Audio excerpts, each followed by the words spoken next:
ոչրագործությունների կրկնությունը։ Խնդրեմ, Անդրեաս։ Շնորհակալություն։ Սկսեմ վերջից։ Երևի լսվում է, չէ՞, չվերցնեմ միկրոֆոնը ձերքս։ Սկսեմ վերջից։ Միջազգային իրավունքը գործում է այն ժամանակ, երբ որ կա միջազգային հարաբերություններում որևէ հաստատուն կարգ։ Հաստատուն կարգը որպես կանոն պատմությունը ցույց է տալիս, հաստատվում է այն ժամանակ, երբ որ ստեղծվում է ուժերի որոշակի հավասարակշռություն միջազգային հարաբերություններում դոմինանտ պետությունների միջև։ Եվ այն կոնվենցիան, որը մենք այսօր քննարկում ենք, ցեղասպանության կանխարգելման վերաբերյալ եւ պատժելու վերաբերյալ կոնվենցիան, ստեղծվել է մի այնպիսի իրավիճակում, երբ որ այդ հավասարակշռությունը առկա էր։ Եթե մենք վերցնում ենք այսօրվա իրավիճակը, մենք տեսնում ենք, որ միջազգային հարաբերությունները հեղեղուկ իրավիճակում են, դրա հետևանքով միջազգային իրավունքը գրեթե դադարել է գործելուց, երբ որ ես ասում եմ միջազգային իրավունք, նկատի ունեմ այն իրավունքը, որը առաջին հերթին վերաբերում է մեծ տերությունների միջև հարաբերությունների կարգավորմանը, այլ ոչ թե ընդհանրապես միջազգային իրավունքին, միջազգային իրավունքը բազմաթիվ ոլորտներում գործում է, բայց այն մասը, որը որ քաղաքական ճակերտների մեջ վերցրած մասն է միջազգային հարաբերությունների, այդտեղ միջազգային իրավունքը մենք տեսնում ենք, որ դարձել է ընդամենը փաստարկման միջոց այս կամ այն պետության համար։ Այս կամ այն պետությունը իր ուզած ձևով է մեկնաբանում միջազգային իրավունքի այս կամ այն դրույթը, եւ քանի որ միջազգային հարաբերություններում եւ միջազգային իրավունքում չկա մեկ միասնական, այսպես ասենք, policeman, որը վերջնական կարողանում է պարտադրել վեճի կողմերին ձեռնարկել այս կամ այն քայլը, որը կորոշի, ասենք, միջազգային դատարանը, այսօր միջազգային իրավունքը այդ մասով ցավոք սրտի չի գործում։ Մեր աչքի առջև տեղի ունենում ցեղասպանություն Գազայում, բայց մեծ տերությունները բաց աչքերով, երբեմն վրդովմունքով, բայց առանց որևէ գործողություն ձեռնարկելու հետևում են այդ իրադարձություններին։ Բնականաբար Գազայի ցեղասպանության վրա տարածվում է ցեղասպանության հանցագործությունը կանխարգելու եւ պատժելու մասին կոնվենցիան, բայց որևէ քայլ չի ձեռնարկվում։ Չի ձեռնարկվում, որովհետեւ այսօրվա միջազգային հարաբերությունները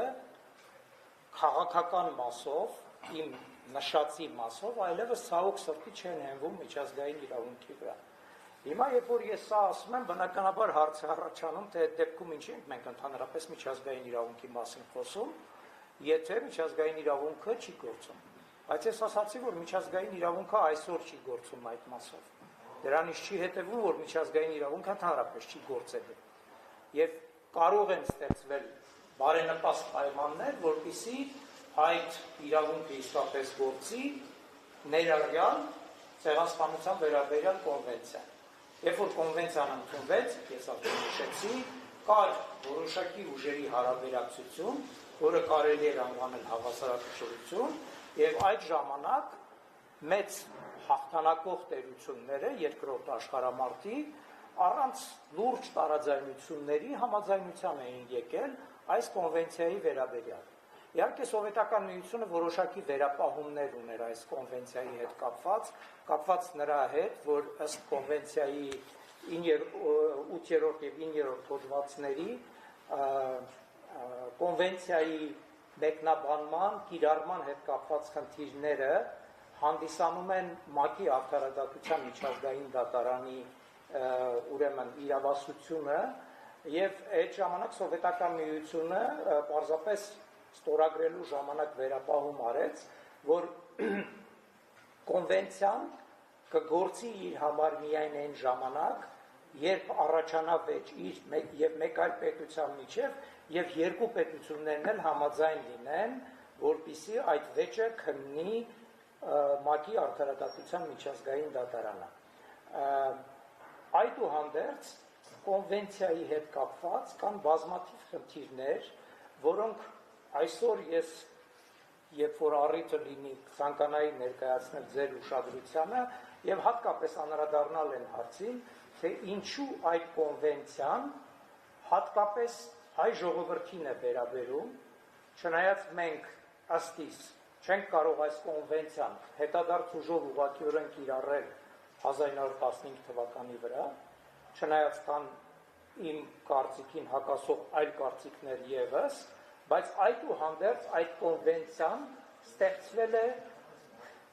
հենց այն պատճառով, որ եղել է այդ ցեղասպանությունը, 15 թվականի ցեղասպանությունը, եւ կարծում եմ բոլորիս հայտնի է, եւ ես եթե հնարավորություն ունի կանրադառնամ որոշ մանրամասների, որ կոնվենցիայի հիմնական մշակողը Ռաֆայել Լեմկինը հենց որպես նախատիպ է օգտագործել ցեղասպանություն տերմինը առաջարկելիս հայոց ցեղասպանությունը եւ նաեւ հոլոկաուստը։ Ես կարող եմ շարունակել։ Այդ դեպքում ես անդրադառնամ հենց 15 թվականի իրադարձություններին։ Առաջին փաստարկը, որ ցեղասպանության կոնվենցիան իր գաղափարախոսական ակունքներով առաջին հերթին 15 թվականի ցեղասպանության ուրեմն արդյունքն է, դա այն է, որ 1915 թվականի մայիսի 24-ին Անտանտի պետությունները, այսինքն Մեծ Բրիտանիան, Ֆրանսիան եւ ռուսական կայսրությունը հստակ հայտարարություն են արել հայոց ցեղասպանության հետ կապված, իհարկե ցեղասպանություն բառը չօգտագործելով, որտեղ այդ 15 թվականի գարնանը սկսած ջարդերը իրենք որակել են որպես մարդկության դեմ կատարված հանցագործություններ։ Նախաձեռնողը եղել է ռուսական կայսրությունը, Ռուսաստանը, այն ժամանակվա արտգործնախարար Սազոնովը հեռագիր է ուղարկել ուրեմն Լոնդոնում եւ Փարիզում իրենց դեսպաններին եւ ասել է հետեւյալը, գրել է հետեւյալը. ստացվել են նոր տեղեկություններ ասիական Թուրքիայում տիրող անիշխանության եւ թուրքերի ու քրդերի կողմից հայերի կոտորածների մասին։ Բարեհաճեք առաջարկել ֆրանսիական անգլիական կառավարությանը մեզ եւ Անգլիայի եւ Ֆրանսիայի հետ համատեղ դիմում հրապարակել ուղղված Օսմանյան կառավարությանը, որի մեջ անձնական պատասխանատվությունը, սա շեշտում եմ, հայերի կոտորածի համար կդրվի Թուրքիայի մինիստրների խորհրդի բոլոր անդամների, այսինքն թուրքական կառավարության, ինչպես նաեւ այդ իրադարձություններին առնչվող քաղաքացիական ու զինվորական պաշտոնատար բոլոր անձանց վրա։ Սազոնովը այդ հեռագիրն ուղարկել է դեռևս 15 թվականի ապրիլի 15-ին, այսինքն դեռևս մինչև ապրիլի 24-ին մեր մտավորականության ձերբակալումն ու հետապնդումը Կոստանդնուպոլսում եւ Օսմանյան Թուրքիայի այլ տարածքներում։ Համաձայնեցվել է բնականաբար այդ տեքստը եւ մայիսի 24-ին ընդունվել է մի համատեղ ուրեմն հայտարարություն բոլոր 3 մայրաքաղաքներում առանձին, որտեղ մատնանշելով այն վայրերը, որտեղ տեղի ընթանում էին հայերի նկատմամբ կոտորածները, Անտանտի 3 պետությունները հայտարարել են հետևյալը. ելնելով Թուրքիայի կողմից մարդկության եւ քաղաքակրթության դեմ կատարված նոր հանցագործություններից Ռուսաստանի, Ֆրանսիայի եւ Անգլիայի դաշնային կառավարությունները սրանով հրապարակայնորեն հայտարարում են Թուրքիայի կառավարությանը, որ իրենք, այսինքն 3 պետությունները, այս հանցագործությունների անձնական պատասխանատվությունը դնում են թուրքական կառավարության բոլոր անդամների, ինչպես նաեւ նրա տեղական ներկայացուցիչների վրա, որոնք հանցակից են նման կոտորածին։ Իդեպ մարդկության եւ քաղաքակրթության դեմ կատարված նոր հանցագործություններ տերմինը հենց առաջին անգամ օգտագործվել է այս հայտարարության մեջ։ Սա միջազգային քրեական իրավունքում այժմ էլ արդիական հասկացություն է, որով պատժվում են բոլոր այն հանցագործությունները, որոնք չեն հանդիսանում մի կողմից ուրեմն ցեղասպանություն, մյուս կողմից չեն հանդիսանում ուրեմն պատերազմական հանցագործություններ։ Այսինքն այս հանցագործությունները ուղղված են այն էթնիկական, կրոնական, եւ այլ հատկանիշներով կազմավորված խմբերին, որոնց իրավունքները կոպտորեն խախտելով հումանիզմի սկզբունքները խախտվում են համապատասխան տերության կողմից։ Հետևաբար այս հայտարարությունը շատ կարևոր նշանակություն է ունեցել հետագա ցեղասպանության կոնվենցիայի մշակման համար եւ ինչպես արդեն նշեցի, Լեմկինը, որը մշակել է այդ կոնվենցիան եւ 1945 թվականից սկսած ներկայացրել է փորձագիտական ՄԱԿ-ի փորձագիտական խմբի հետ միասին կոնվենցիայի տեքստը, խորապես տպավորված է եղել հենց 1915 թվականի իրադարձություններով։ Իդեպ Լեմկինի մահվանից հետո, Լեմկինը, եթե չեմ սխալվում, 1959 թվականին է մահացել, գրել է մի ինքնակենսագրական գիրք, որը իր կենդանության օրոք չի հրապարակվել։ Լեմկինը այդ գրքի ձեռագիրը տանելուց է եղել հրատարակչություն, երբ որ Նյու Յորքում կանգառում պարզապես գիտակցությունը կորցրել է, որից հետո մահացել է։ Այդ գիրքը հրատարակվել է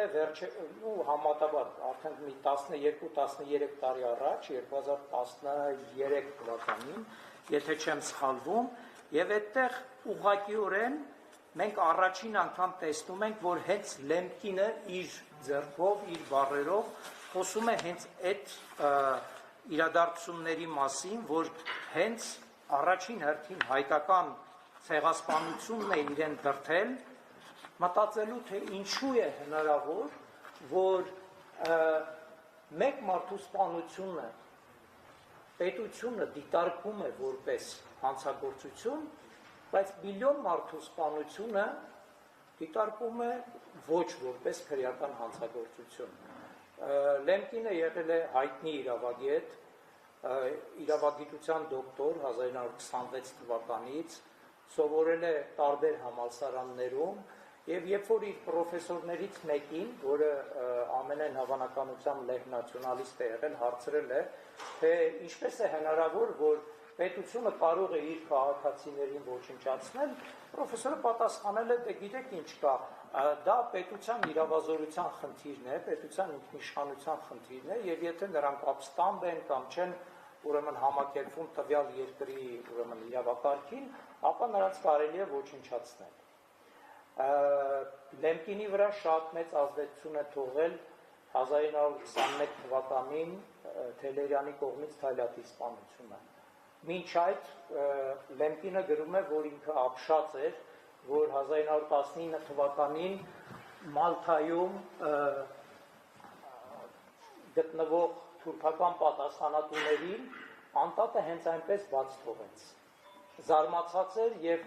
դա հենց առիթ հանդիսացավ 15 թվականի իրադարձությունները, 21 թվականի Թեյլերյանի սպանությունը, դրանից հետո 26 թվականին Պետլյուրայի սպանությունը, որը պատասխանատու էր ուրեմն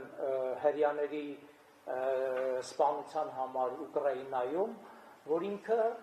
զբաղվի այդ խնդիրներով։ Եվ պատեհառիթը իր համար ներկայացավ արդեն երկրորդ համաշխարհային պատերազմի ժամանակ, 1944 թվականին նա գիրք գրեց, որտեղ առաջին անգամ առաջարկեց ցեղասպանություն տերմինը, մտածելով, որ դա իսկապես սարսափազդու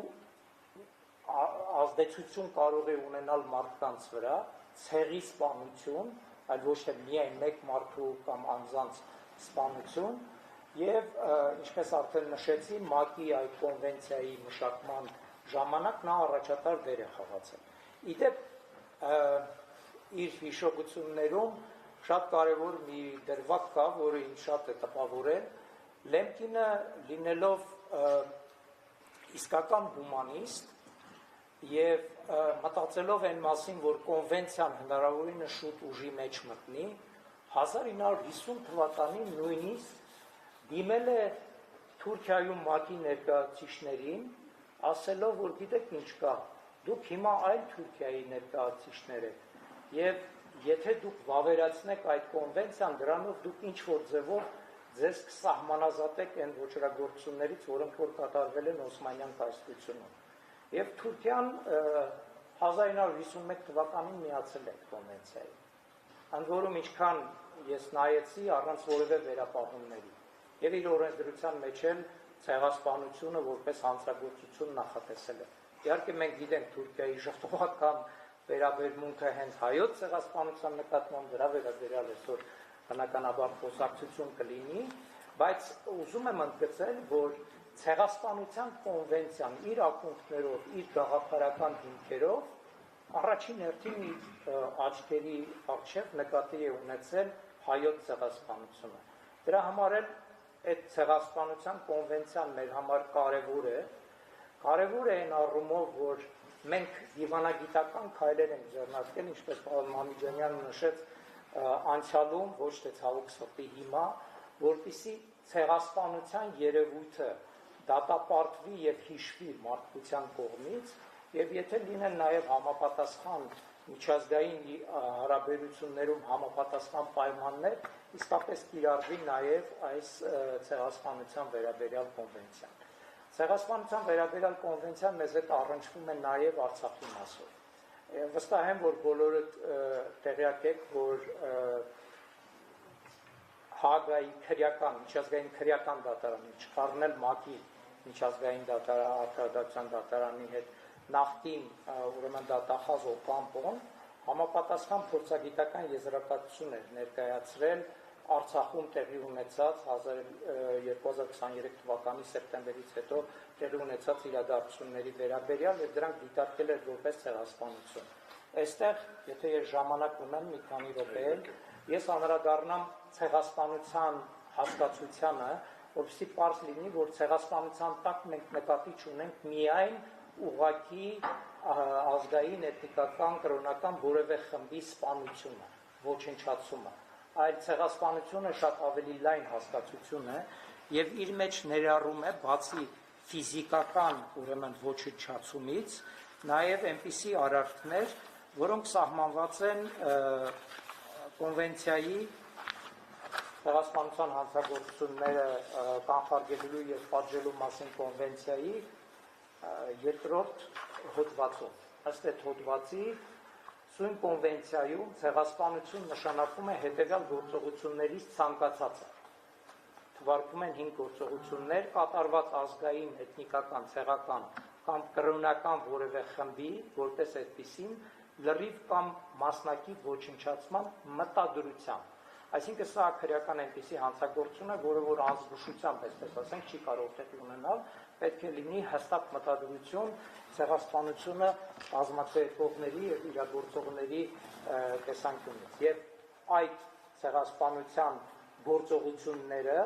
5-ն են ըստ կոնվենցիայի երկրորդ հոդվածի։ Առաջինը դա բնականաբար նշված խմբի անդամների սպանությունն է, այսինքն այն ինչ որ մենք ունենք 15 թվականի ցեղասպանության պարագայում,